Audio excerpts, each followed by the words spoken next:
A quick like and subscribe really helps our channel grow and allows us to bring you even more amazing content. Thank you for your support. I never considered myself a bad friend, but the day I snapped at Jenna, my pregnant best friend, turned my life upside down.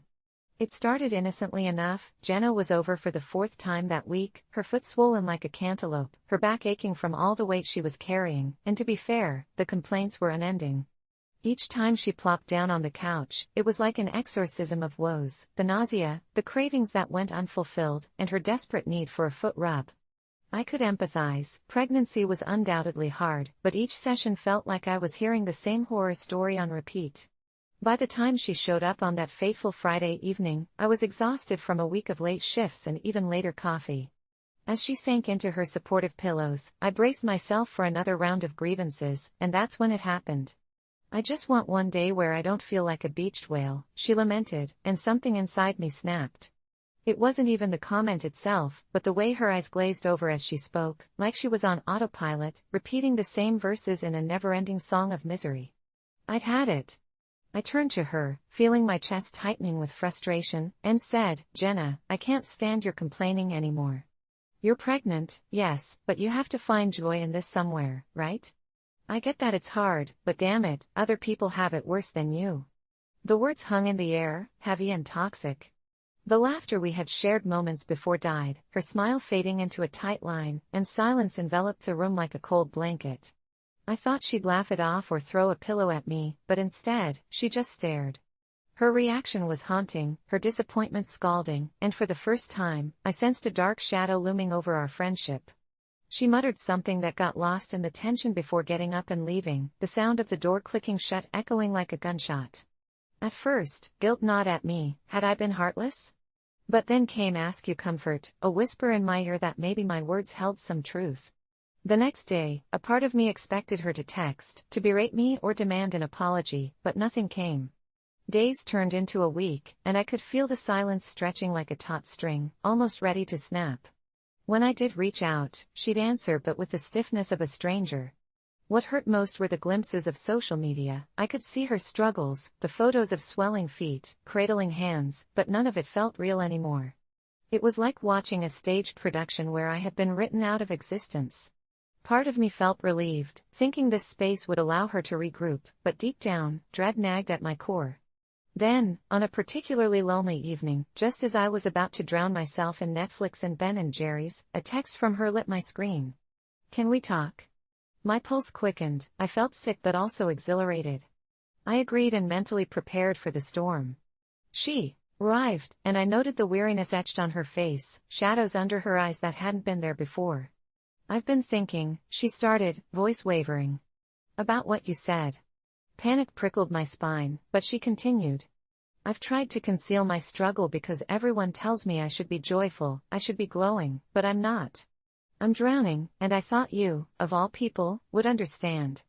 I opened my mouth to apologize, realizing she wasn't just pleading for sympathy, but begging for a lifeline. I could see it now, all of it, the internal battle she fought, the guilt of not experiencing the serene bliss of motherhood while others sang its praises. But as I awkwardly fumbled with my words, it was clear all that came out was a mix of trembling apologies and half-hearted reassurances. I wanted to lift her burden, but the weight was too much for both of us, and just when I felt like we might connect, she dropped a bomb. "I had a dream about you, you know. Last night."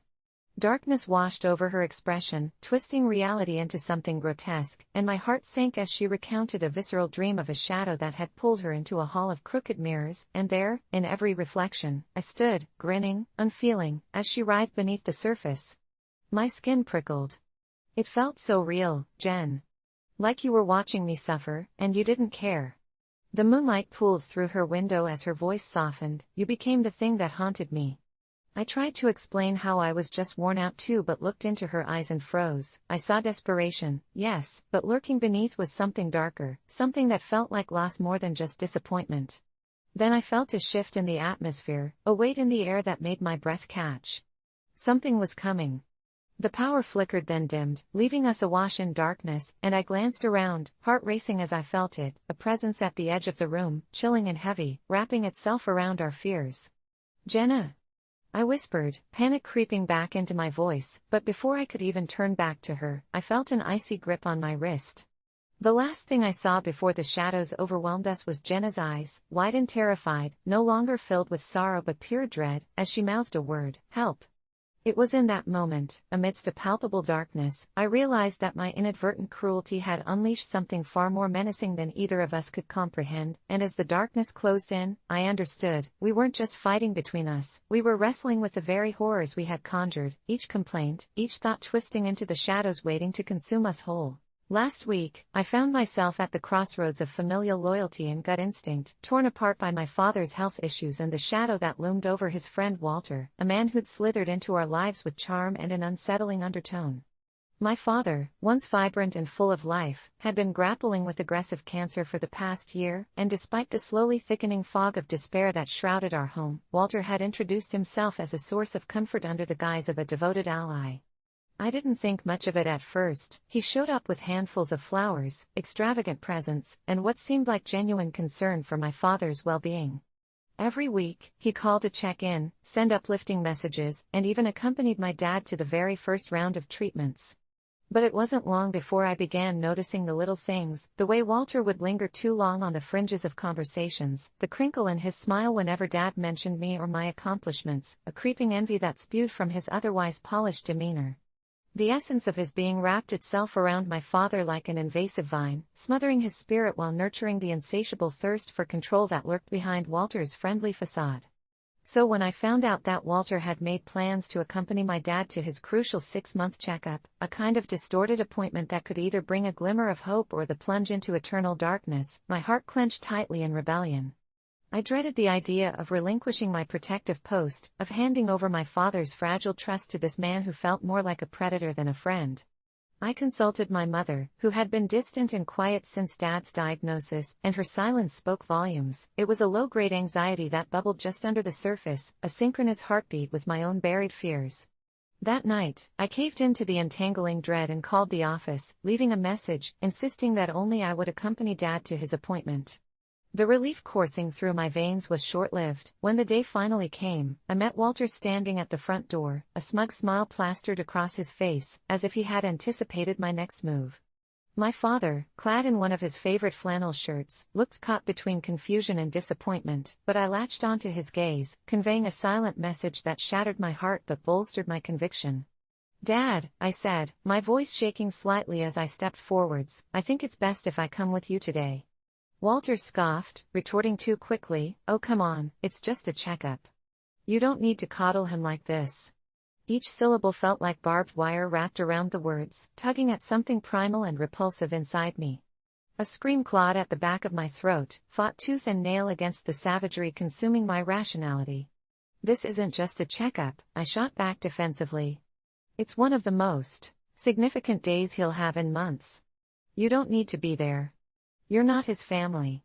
My father blinked, a flicker of recognition in his eyes, but Walter's reaction was sinister in nature. It turned from shock to thin-lipped anger, a quiet promise of retribution hidden beneath tightly wound lips. The tension crackled in the air like pre-storm electricity, and suddenly, I felt as if every single unwelcome thought I'd buried deep beneath the surface burrowed its way back into prominence, revealing the possibility that Walter could very well be a wolf in sheep's clothing, his concerns surprisingly coordinated with plans I couldn't even fathom. "Fine," Walter said, a smile creeping back onto his face like a spider waiting for its chance to snag its prey, "but you'll see, my support was what he needed after all." As my father slipped on his coat and I ushered him forward, I dared not glance back at Walter, but a cold chill washed over me, an irrational fear gnawing at my insides like rats feasting on the carcass of my worst nightmares. The ride to the hospital was a silent war zone. I searched for the right words to calm my racing heart. My dad nodded, oblivious to my internal struggle, as I feigned casual conversation about the upcoming baseball season, drowning every overture of worry beneath a thin ocean of pleasantries. When we finally arrived, the walls around us seemed to close in with every passing moment, and as we stepped into the sterile waiting room, I couldn't shake the unsettling feeling that Walter was lurking just beyond the proximity of that polished glass entrance. Hours passed slowly, dragging our spirits into the unforgiving jaws of uncertainty, each tick of the clock as menacing as the last. When my father was finally called in for his examination, I was asked to wait, and though I tried to maintain an air of nonchalance, my heart thudded painfully, each beat a reminder of everything I feared. And then, without warning, there he was, Walter, striding into the waiting area, face plastered with a sinister blend of smugness and feigned concern. "Good news, huh?" he chirped, as if the world shrank around us to conform to his twisted whims. "I'll be here for my dear friend no matter what." My stomach churned, wrestling the truth that clawed at me. "Walter, you shouldn't be here," I stammered, a fight tangled within me against the absurdity of the interview. "Why do you keep coming around?" The look that fell across Walter's face was something indescribably dark as he stepped closer. "Because someone has to ensure he receives the care he deserves. It would be a shame if something happened to him, by virtue of not having the right people around." The nuance painted in his words dripped with malevolence, the air locked in a state of compression as realization dawned on me. I leapt back, a chill overtaking my skin. "You've been sending anonymous messages, haven't you?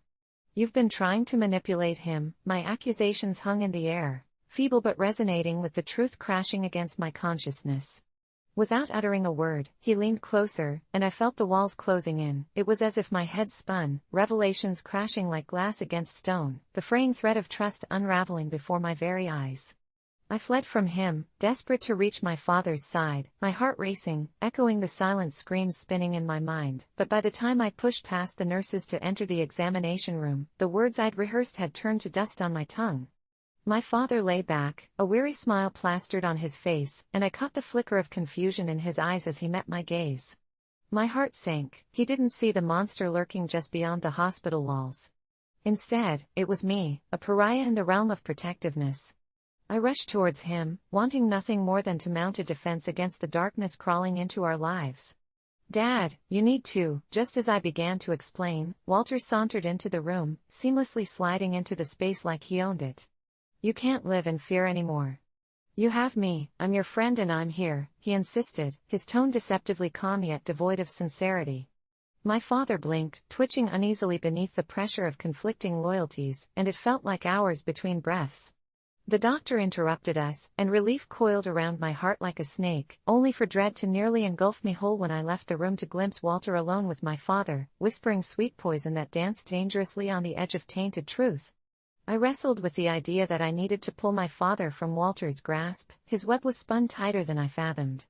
I caught a glimpse of their post-reaction through the frosted glass of the door, Walter's hand resting too nonchalantly atop my father's shoulder.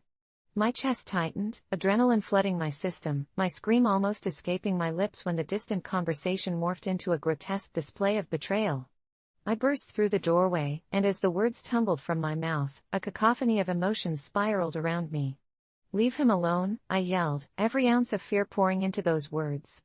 Walter turned, eyes laced with surprise. "She's just upset because she knows we're getting closer," he chirped casually, yet the menace dripping from that statement sent goosebumps racing along my skin. My father's expression, perplexed and vulnerable, tugged at my core as he looked between Walter and me. In that instant, I understood the depth of Walter's deception, the slowly curling tendrils of malice wound around my father's already fragile spirit. "You don't need him, Dad. You have me. We'll do this together," I said, my voice barely above a whisper, the weight of my realization crashing down on me in waves that threatened to encase us both. The doctor stepped in just then, canceling out the tension, and I caught Walter's eyes flicker to something behind me. I turned, electrified, a specter of dread washed over me as I realized he had a plan, something sinister orchestrated within the walls of this sterile fortress. After the appointment concluded, I insisted on finding a new oncologist, my father's indifference echoing hollow against the rising tide of my anguish. It was then that I began hearing whisperings through the townsfolk and family friends, small hints painted over Walter's troubled past, a tapestry entwined with quiet malevolence and ghost stories that left me unsettled. Nightmares haunted my sleep, each encounter with Walter grew more distorted, wrapping itself around my psyche. I couldn't let him invade our lives any longer, but how could I convince my father of the truth? Eventually, my father grew weaker, the cancer took its toll, and all the while Walter gathered around like a vulture, determined to feed off the fragments of my family. One night, after a fraught dinner where Walter's charm barely masked his undertones, I knew I had to expose him, unveil the monster for who he truly was. I called my father to the living room. By now he was frail and pale, and I could see the shadows that tag-teamed with Walter's presence. It felt as though the very air shimmered with an unreadable tension. "Dad," I began slowly, "we need to talk about Walter. I want to share what I discovered." The moment I uttered his name, the familiar gleam of disapproval glimmered in my father's eyes, and I could see Walter's shadows stretching across the room like dark wings, encircling me in his grasp. "Don't listen to her, old friend," Walter interjected smoothly, "she's just scared of losing you. We all know she tends to exaggerate, don't we?" But my father shook his head, tired but urgent. I could feel his heart battling against the manipulation lurking behind Walter's facade. "You need to understand, he's not what you think he is. He's been lying to you about his intentions." The room stilled, and in that breathless silence, my mind raced. "He's been sending anonymous letters to make it seem like you're worse off than you are. He's trying to take control of the decisions and manipulate you," Walter chuckled, feigning a mockery of restraint. "Sweetheart, isn't it sad how desperately she clings to this idea to keep herself relevant?" But my father narrowed his eyes, a fleeting clarity washing over him. Yet in the wreckage of dissected truth, chaos erupted, and Walter's visage morphed into a furious beast as he lunged towards me, venom dripping from his smile. "You ungrateful little rat. After everything I've done for you, you dare defile my name?" The vulnerability I clung onto began crumbling, and my heart raced as I dove towards my father's side with a growl that reverberated through the walls of our home. This was a battle for survival, a last fight to ensure he wouldn't succumb to the poison oozing from Walter. "Dad, please, you need to believe me," I cried desperately, as Walter's towering presence threatened to engulf us both. I realized then that Walter's grip had taken a form we hadn't yet acknowledged, a resonance of death that fed upon our house like a cancer of its own, and with a flicker of realization, I could feel the shadows pulling at my father's breath, tightening beyond relief. I composed myself, lending everything my heart had against the suffocating wall of Walter, and declared, "If you love him, you'll let him go." Walter's laughter lingered, a cacophony that seemed to bounce off the walls before a sudden silence erupted, and I watched in horror as my father hesitated, a flicker of recognition lighting his eyes. The horror spiraled as I made the realization that his only allies were the ghosts of Walter's manipulation, wielding the tenacity of a predator ready to feast. But I refused to back down. I had so much more to say. I needed him to grasp the truth, and it screamed louder than Walter's veiled threats. A moment of poise fell, and when Walter clenched his jaw, I knew that I didn't just seek to save myself but to out anyone who stood even in the periphery of my father's existence. "You may think that you're infallible, but the weight of your lies will bury you." My heart felt like it was shattering, the final pleads vibrating within my own empathy as the walls held their breath, and somewhere deep inside, I felt shivers slither across the threshold. I waited, holding the air, straining for a crack in Walter's facade, searching for the slightest glimpse of vulnerability.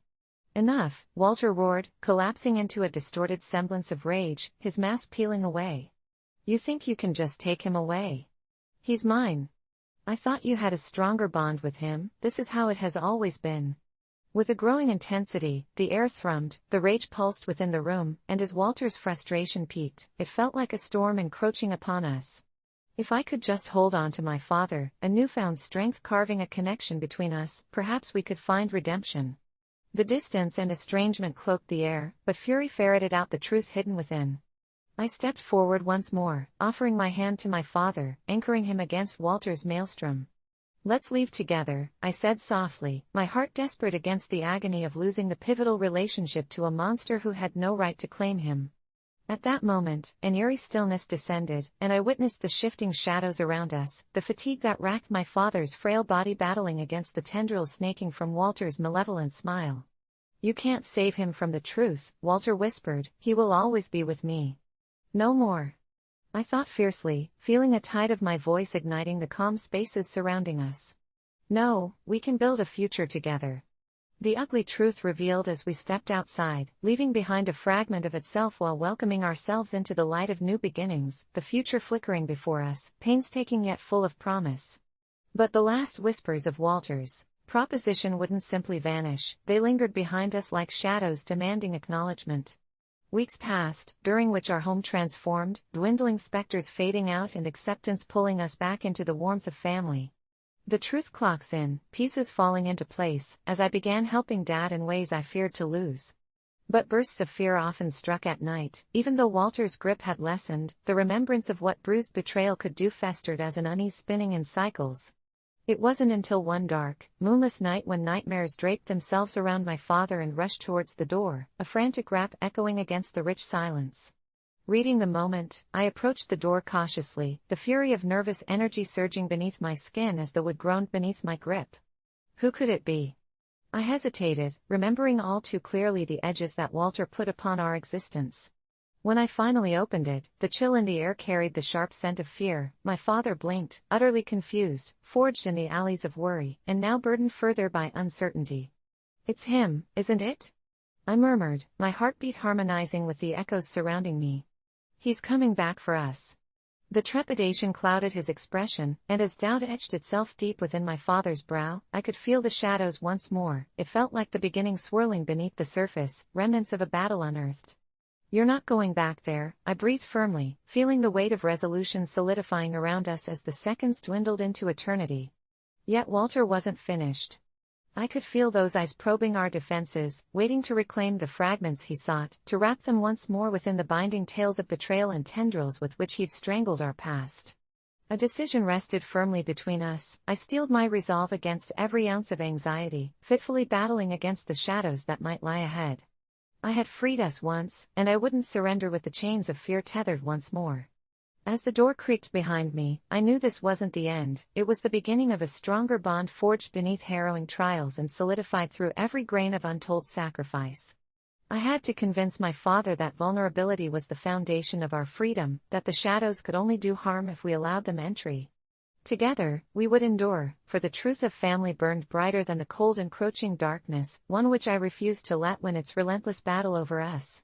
And in that commitment, I felt the darkness encroach upon us, twist into unseen dimensions. Even if Walter tried re-entering our space, I would not let him reclaim the love that remained. I fought for every shred of hope, for every moment that manifested genuine bonds forged through solemnity, warmed by genuine love. It was in that resolve that we pushed back against the darkness, into the light of possibility, the kind that promised liberation from chains that could never be fastened against family, of a future beyond the haunting whispers of Walter's name, long faded yet wordlessly existing, intertwining real ties and those infernal shadows hovering just outside our reach. I never thought it would come to this, but when I realized that my boyfriend, Tom, was drifting away, I panicked. It felt like the perfect storm of insecurity and desperation swirled around me until one night I snapped. My mind conjured up the most outrageous idea to win him back. I would fake a pregnancy. At first, I told myself it would be harmless, a temporary ruse, but the moment the lie slipped from my lips during an innocent dinner date filled with awkward silences, it became a wild, spiraling adventure that went far beyond my control. I texted my best friend, Sarah, who was supportive in a way only true friends could be, and she helped me come up with excuses, starting with late-night cravings and nausea that came out of nowhere, fleeting symptoms I'd finally decided were real. We crafted photo evidence of my baby bump and even shamelessly spoofed a sonogram image found online, texting it to Tom with a trembling heart. He was overjoyed, eyes gleaming in that way I hadn't seen in ages, excitedly planning out names and so immersed in his role as an expectant father that he never questioned my sudden loss of sanity, not even for a heartbeat. The deception spiraled out of control, leaving me entrapped in an elaborate web of lies. I had to maintain this pretense while juggling a job I loved, and in moments of solitude, I'd catch glimpses of my reflection in the mirror, judging myself for becoming a monster, but the love I felt for Tom pushed my moral compass to the corner of my mind where shadows thrived. When the day came for my first ultrasound, panic settled in as I could neither continue the charade nor reveal that I duped him. I crafted a story about how I was experiencing complications and had to reschedule the appointment, which only deepened his devotion and excited fantasies. But then I began to feel the anxiety clawing at the edges of my consciousness. What if he found out? What if this lie unraveled? The paranoia turned my life into a waking nightmare. Constantly touched with guilt, I developed a meticulous routine to avoid our mutual friends, lest they notice I was never really carrying a child. It was like being trapped in a real-life game of charades, but slowly, my fake pregnancy morphed from something I'd control into something that controlled me, as Tom began making preparations for a nursery, which sent me spiraling into crushing waves of guilt. I remember the moment he pulled out that sun-yellow paint swatch, his excitement bubbling over as he planned to transform the spare room, the mortification washing over me like ice water. I was ruining everything I once cherished, yet I couldn't stop. The more I faked, the more I couldn't escape the truth of my deception, until, one dark evening, I finally broke. The immense weight of my lies bore down fiercely, and I fell to the floor trembling in a mess of tears, clutching my phone tightly, ready at this moment to confess everything. However, my shame was compromised when Tom came in, laughing, a pack of baby clothes from his sister nestled under his arm, as he caught me off guard, and I fumbled, whispering something about feeling ill. It hadn't been that long of a deception, I thought, even as I recalled the months I'd already played this abominable game. And then it happened. Tom brushed my hair away from my forehead, eyes flickering with something that felt like pure love before he whispered those dreadful words. "Did you know pregnancy can bring on such weird symptoms, like pregnancy paranoia?" My breath caught. I couldn't form the words to respond, still lost in the web of deceit as my heart pounded dangerously in my chest. He waved a piece of paper in front of my face, and my stomach lurched. He had scheduled a baby shower with our friends, a baby shower, a festival of lies with laughter and kitchen tables lined with gifts meant to celebrate something that didn't exist. My entire world sparked in flames as that bloated idea danced back into my mind, setting off an even darker path. I thought I was pushed to my limits, but desperation has a way of breeding new lows, and the following day, instead of confessing, I concocted elaborate stories of testing that allowed me a temporary refuge to hide in the facade. That night my thoughts turned to terrible ideas about making my ruse more convincing. This could keep Tom, this could recapture his heart. I don't even know why, but I overdramatically collapsed while we drove to dinner, grabbing my stomach, claiming pain. The clenching of my gut was more real and visceral than any film's fake birthing scene, even as I gripped the seat with white knuckles. Panicked, we rushed to the emergency room, where the doctor's eyes narrowed as I muddled through my anguished screams and cries while a part of me recognized that I was crossing a line I would never recover from. Lying in that cold hospital bed under fluorescent lights, I could see how all this care for me would soon turn into rage if the truth were ever unveiled. And yet, in the midst of this hideous chaos, a strange thing happened. He held my hand throughout the worst of it, and a flicker of something like happiness ignited, one of those rare moments free from my profound guilt when I thought maybe being a mother was possible. But then came the nurse to check on me, and as she asked about previous pregnancies, I felt the ground beneath me shatter. I had never before felt so trapped, and I realized no lie is ever truly harmless, especially not this one, so deep it would drown us both. When the doctor returned with a surprised smile and ripped my sides with contradictions, "How do you feel about becoming a parent? And what did you think the baby's sex might be, sweetheart?" The crushing weight of the situation was upon me like never before. All of this had been orchestrated for a chance to dance on the edge of affection, but the darkness I'd conjured hung over my head like a guillotine. I wish I could relate a tale of redemption, where I escaped unscathed, but the truth can be sharper than any lie, and the only thing I remember was that moment when I held his hand, and it felt like reality. Then, when the truth broke free like a raven with a broken wing, the shadow of judgment was my only witness, because he was preparing to walk away forever. Convinced I had manipulated him like marionette strings, and the room was falling apart, my shattered lies clattering in deafening silence. By the end of that night, I was left with more than just heartbreak. I was simply alone, grasping remnants of what felt like a fantasy spun into madness, the lie that had begun as a thread of hope unraveling to nothing, a terrible truth spiraling away only to find that deception can bind as tight as love ever could, but it feels heavier, much darker and ultimately fatal. I tried it once in bed, and now I can't think about anything else. It all started innocently enough on a late Friday night when I was scrolling through social media, half-stoned and lost in the dull glow of my phone's screen. I stumbled upon a thread discussing a particular method of lucid dreaming, a technique that supposedly allowed you to take full control of your dreams, an idea that tapped into my curiosity like a key turning in an ancient lock. The more people posted their experiences, the more intrigued I became, with claims of flying over cities, visiting distant planets, or even meeting long-lost loved ones. Inspired, I spent the next few hours researching, gathering tips, and preparing my mind to try it myself. I read about visualization, the importance of keeping a dream journal, and even the peculiar technique of waking yourself up multiple times during the night, which supposedly heighten one's awareness in dreams. That night, heart racing with anticipation, I crafted a primitive ritual. It felt silly, almost childish, but when you're desperate for escape from the monotonous reality of life, you'll try anything. I slipped under my comforter, shut my eyes, and whispered a mantra to myself, embracing that sweet longing for a thrill I hadn't felt in years. Drifted gently into sleep. I anticipated my subconscious to obey my newfound desires, but instead, I was thrown into a nightmare that felt so painfully real that I couldn't tell if I was dreaming or awake. The dream began in a familiar place, my childhood home, but everything felt off. The rooms were distorted, walls damp and covered in crawling shadows, and I couldn't shake the feeling of being watched. I tried to scream, but no sound escaped my lips, and the shadows morphed into grotesque figures, twisted versions of old friends and relatives who bore twisted, cruel smiles. They beckoned to me, encouraging me to join them in the darkness as I felt icy fingers brush against the nape of my neck, dragging me deeper into fear.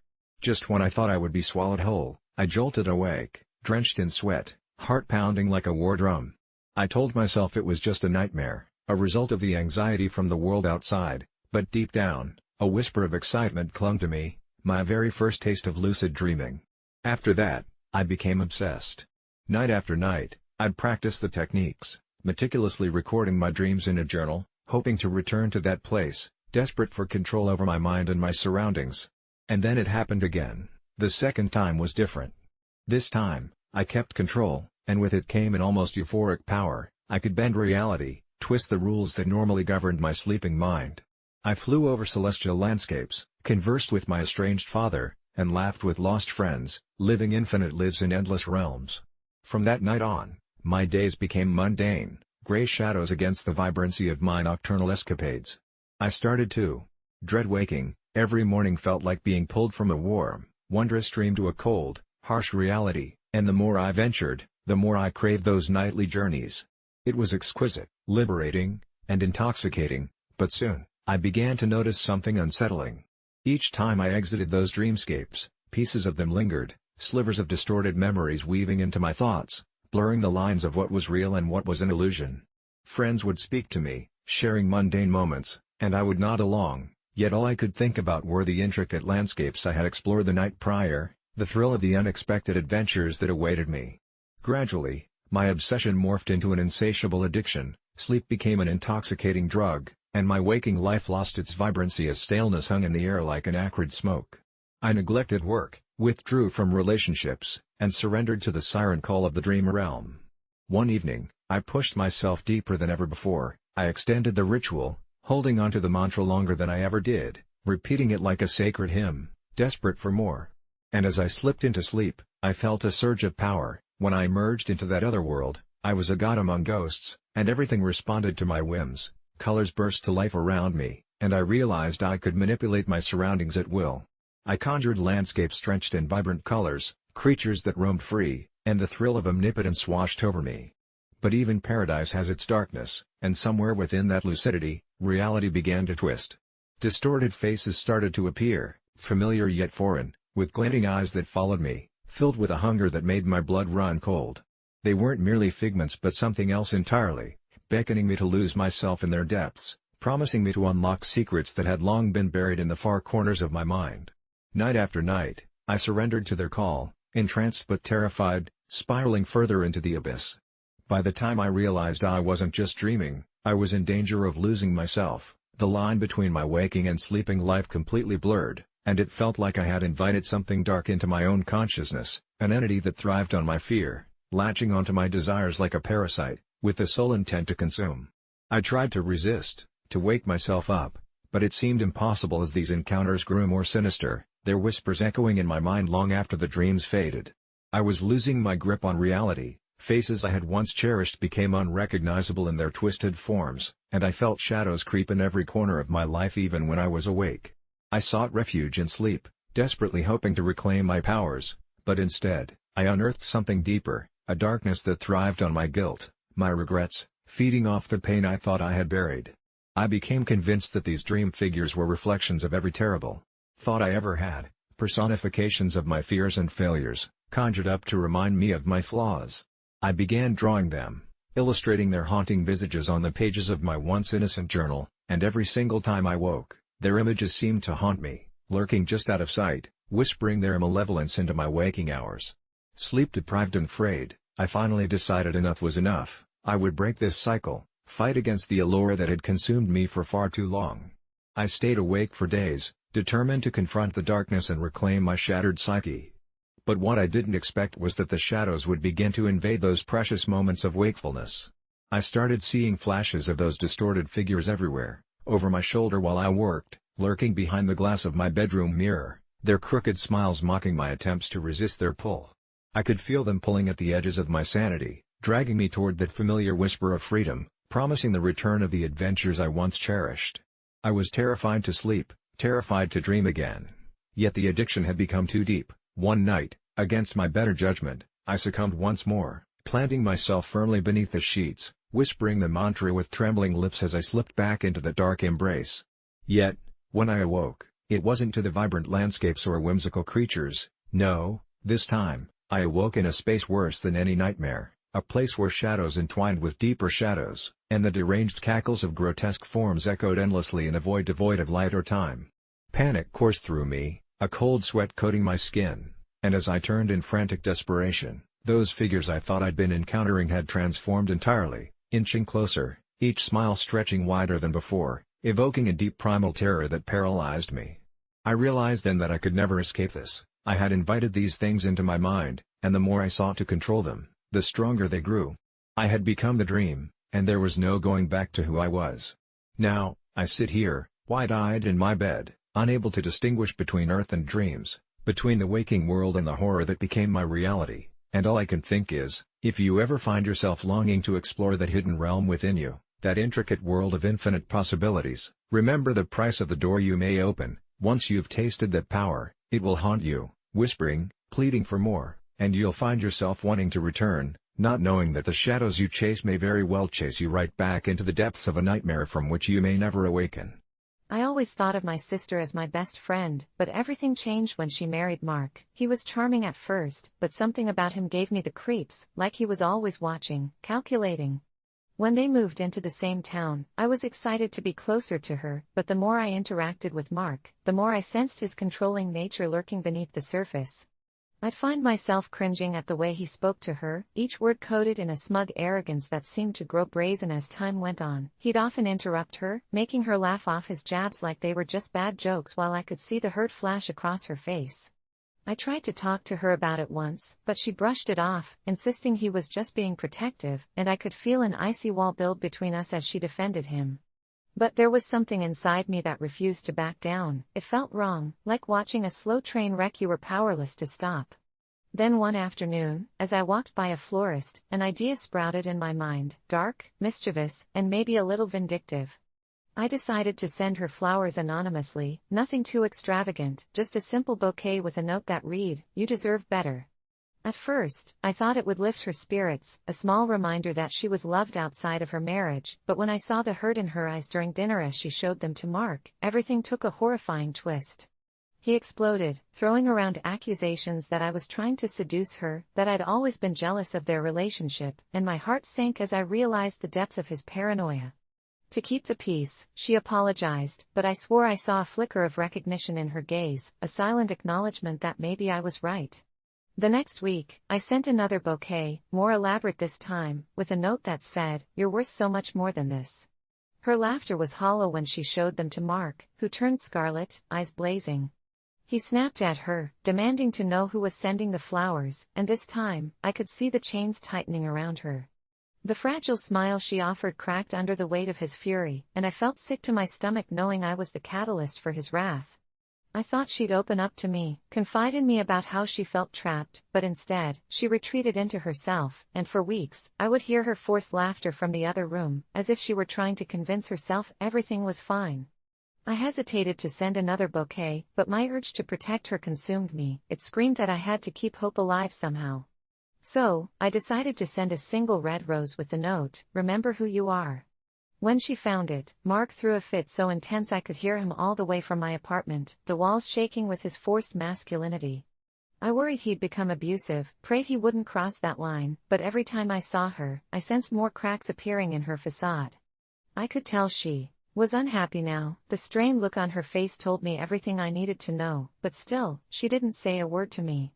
Days turned to weeks, and with every flower, I felt the line between caring older brother and meddling lunatic blurring. One night, I received an unmarked envelope on my doorstep, and when I opened it, my heart stopped. It was a photograph of me taken from an angle that could only have been taken from the window of my apartment, followed by an ominous note saying, "Stop." Fear gripped me, tightening like a vice. I knew it was Mark, threatening me that I was crossing some line, but a part of me didn't care.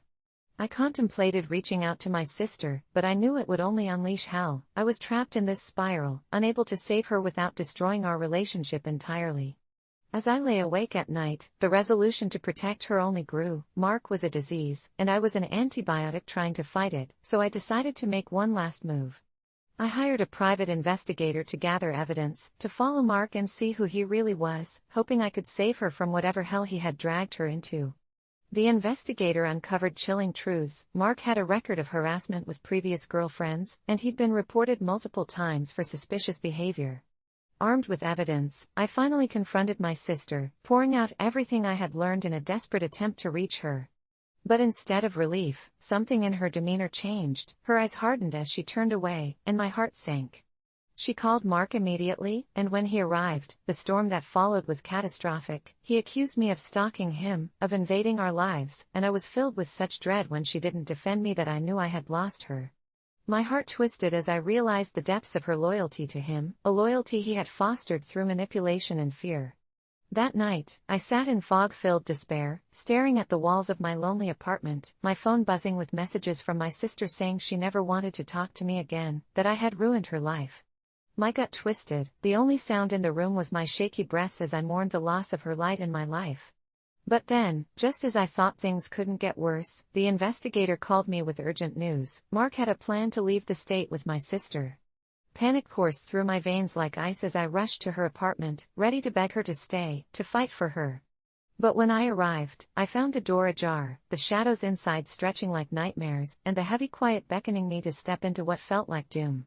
I called out her name, dread flooding my senses, and when I stepped inside, the chilling sight I found left my heart in shards. The living room was a mess, overturned furniture, shattered glass, and in the center of it all, my sister, the fear painted across her face, standing before Mark who was seething with rage. I didn't recognize the man I once thought charming. He was a monster now, and before I could think, my protective instincts kicked in. I lunged forward, and what followed was a blur. Mark shouted something about betrayal, and as I fell, the two of us clashed in a tangle of limbs and fury. In that moment, I knew I had crossed a line, but my concern morphed into desperation as I tried to shield her from his rage. Then, in an instant, it shifted. I suddenly saw the fear in her eyes, but not for Mark. She was afraid of me. The realization hit hard as I stumbled back, horror-stricken to see her stance alongside him. "You have to leave. You're only making everything worse," she screamed, and the betrayal pierced through me like a knife. As the weight of her words sank in, I felt the ground fall beneath me, devastation swirling in my chest like a vast ocean of despair. The door slammed shut behind me as the frantic isolation pressed in around me. I grasped the fire escape's railing, doubled over in disbelief, then sat numbly against the cool metal, feeling the world morph into a blurred haze. That's when I realized it. I had become the monster. All my actions, my desperate attempts to save her had only led to more suffering. In trying to rescue her from a controlling husband, I had become someone who cornered her into a space of fear. And as I sat there overcome with emptiness, the shadows around me grew more oppressive. I could almost hear Mark's smug laughter echoing in the stillness, and for a fleeting moment, a chilling thought took root. Maybe those flowers had turned into something dark. Were they ever truly about helping her, or had I just harmed the only person I loved? At that moment, I realized I would never be able to sleep soundly again. I still remember that week in the second grade as if it were yesterday, the anxious whispers of my classmates, the smell of crayons, and the way the sun filtered through the dusty windows of our classroom, creating patterns on the floor. It started on a Tuesday when two women in crisp black suits entered our room, their serious faces clashing with the colorful chaos of our environment. They had clipboards in hand, and while the teacher explained they were there to observe, our giggles faded into bewilderment, the air thick with a kind of tension I can't quite articulate. At first, I thought nothing of it, just another routine visit from adults with a penchant for paperwork, but as days wore on, I felt an unshakable weight on my small shoulders, like the whole room turned its eyes to me whenever I dared to raise my hand. The women would scribble notes while glancing my way, their expressions inscrutable, as if my every movement was the subject of a fierce debate I wasn't privy to. My friends started to avoid me, whispering about how it felt like I was being watched, and I couldn't help but feel they were right. During recess, I sat alone on the swings, swinging higher than I should have, hoping the wind would carry away my unease.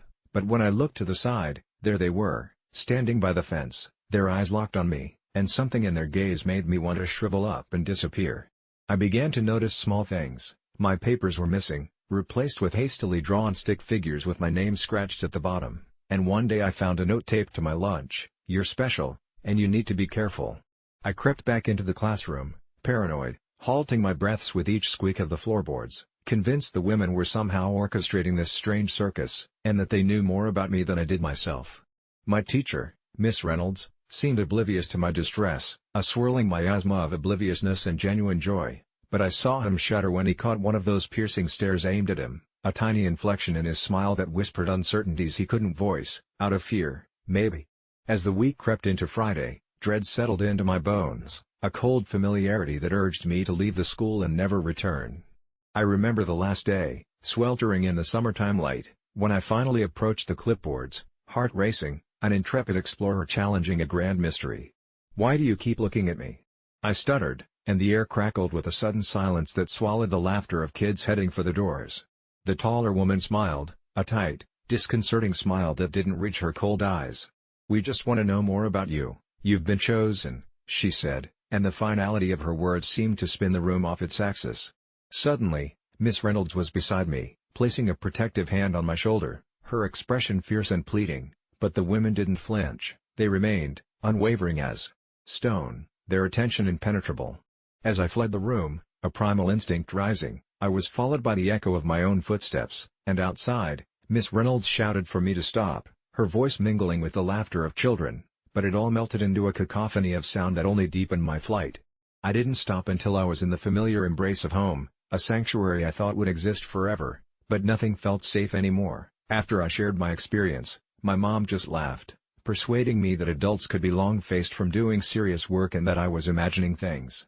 But I knew in my heart that fear was real, even if I was alone in it, a lone ship in a sea of indifference. A lingering dread drilled deep into my psyche, becoming a shadow lurking just beyond the reach of light, guiding every choice I made afterward. I stopped sharing my art, began to cut off friendships as if they were vines choking the air, and for years, I kept my head low in words to myself, afraid that they would return, still lurking, those women with their clipboards, monstrous specters waiting in the wings of a life I was too terrified to engage with. Fast forward to high school, I talked it over with friends after a movie about conspiracy theories. It was just a story, I told myself, a figment of some overactive childhood imagination, and yet when I stumbled upon their names on one of those online databases, the kind that promises to reveal secrets buried under layers of bureaucracy, a chill twisted in my gut. They were both renowned in the field of behavioral studies, specializing in life experimentation targeting gifted children. I eased back into my chair, the light of the screen illuminating their smiling faces, but I dwelled upon the chilling concept that their observations were part of an unending larger experiment. I hastily shut the laptop and pushed it aside, but the dark truth thrummed beneath the surface, unsettling, persistent, until nearly a week later when a package arrived at my doorstep. A standard envelope greeted me from an unknown sender, and as I tore it open, a small card slipped out, familiar handwriting sprawled across its surface: "You've been chosen again." A simplistic note followed by a single photograph staring back at me, the two women from my past, now smiling with a child I barely recognized, drawn in the same horrifying stick figure style I had found years before. How did they find me? I couldn't breathe, the rush of air strangling as if the grip of a hand were around my throat, a noose forged from nostalgia turned nightmarish. The realization settled like ice in my veins, casting all I once knew into a twisting abyss, leaving me with a single question: what would happen next? I only hire cute girls or ugly guys at the college job I work, which might sound shallow, but I promise there's a reason for it. The campus coffee shop where I manage after classes isn't just a pit stop for caffeine, it's a breeding ground for something much darker, a place where beauty and awkwardness clash in ways that can only be explained through the bizarre experiences of the last 2 years. At first, it was innocent enough. I'd bring in a rotation of pretty girls hoping to catch the eye of someone or the awkward boys struggling to find their place in the social hierarchy. But then strange things began to happen. Certain regulars started to vanish, seemingly swallowed by the very air that filled the coffee shop, and the ones who remained developed eerie obsessions with our staff. The turning point was when Mia, a bubbly freshman with a smile that could light up a room, began to work shifts alongside Simon, a gangly guy with braces and a penchant for a cappella singing. The chemistry between them was palpable, but as their odd friendship blossomed, things began to unravel. Late at night, while cleaning up after closing, I'd hear whispers almost as if the shadows wanted to spill their secrets, but when I turned around, there was nothing, only the walls soaked in the sweat and laughter of stressed students and late-night study sessions. I shrugged it off until Mia didn't show up for her shift one rainy Thursday, a day when the storm was just loud enough to drown out my growing anxiety. I closed up early, thinking she might be sick or just trying to avoid the unpredictable weather. The next evening proved worse. Simon, anxious and jittery, was the only one manning the counter. He told me he hadn't seen Mia in 2 days, and the sinking feeling in my gut twisted tighter. The customers were acting strangely too, the appealing folks staring too long into the barista's eyes, intent as if they could suck something out of them, something human. I tried to dismiss it as paranoia, but I couldn't shake the feeling that with every new worker, a cute girl or an ugly guy, the shop blurred the lines of something sinister. Then came the night I saw the first signs of what I now know was the beginning of the end. I returned from the back room to find Simon speaking earnestly with a group of girls at the counter, their laughter wafting through the air thick with the smell of burnt espresso. One girl, with hair like molten gold and a radiant smile, kept glancing towards the entrance as if waiting for someone that would never walk through that door again. I should have stepped in, should have ended the facade right then and there, but curiosity gnawed at me, holding me in place. The laughter turned thick and indistinct, twisting into something darker, and in the next moment, Simon had begun to tremble. I thought he was just nervous, but soon his eyes were wide, pupils dilating as he stared off into the room's dim corners. It was then I felt it, a chill slithered up my spine, crawling like fingers reaching for my heart, dark shadows pressing in, and I finally understood, the whispers weren't mere figments, they were real. I needed to check on Mia. I rushed to her apartment, hardly thinking about what lay ahead. When I arrived, the door swung open easily, the hinges squeaking, revealing a scene I wish I could unsee. The room was empty save for a crumpled notebook lying face down on the floor. I picked it up, my heart racing. It contained Mia's thoughts on everything, the coffee shop, the friends she had made, and even a strange passage about an entity spiriting people away, a creature that fed on the essence of beauty and anxiety. My breath hitched in my throat, my mind raced, trying to piece it all together, trying to convince myself it was a delusion. I hurried back to the coffee shop, fearing for Simon and the others. The shop was quiet, the lights flickered as if the walls themselves sensed impending doom. When I reached the back, I found him standing rigid, staring at the wall, mumbling something about the door and the end. Panic flooded me. I pulled him away, demanded he look me in the eyes, but he just kept saying, "You can't look away, they'll come for you if you do." Suddenly, I felt it, a heavy presence looming, suffocating. It was there, creeping in from the shadows, and only then did I understand the terrible cycle. We lost a worker, and now the shop demanded another. Before I could react, Simon was pulled to the side, twisting away from me, his eyes wild with fear. He screamed as something unseen snatched him from reality. I stumbled back, terror gripping me tight as I clawed for the light. The door was my only escape, but as I turned, I glanced back at the counter one last time, and I saw it, a shape, hauntingly beautiful yet horrifying, eyes as dark as pits and a smile that promised nothing but despair. There were whispers, seductive and luring, promising joy and delight, but all I felt was the grasp of night fragments consuming everyone I dared bring into the fold. I tore from the shop, bursting into the chilled night, and even now, this very moment, I can still hear the echoes of laughter mingled with screams, a reminder that my choices had given life to a predator only satisfied with beauty and loneliness.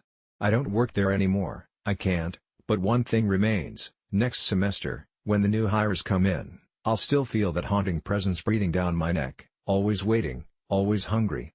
I never thought attending my aunt's baby shower would lead to the kind of nightmare I could barely comprehend, but looking back, the entire day felt like a slow-motion train wreck that I could do nothing to stop.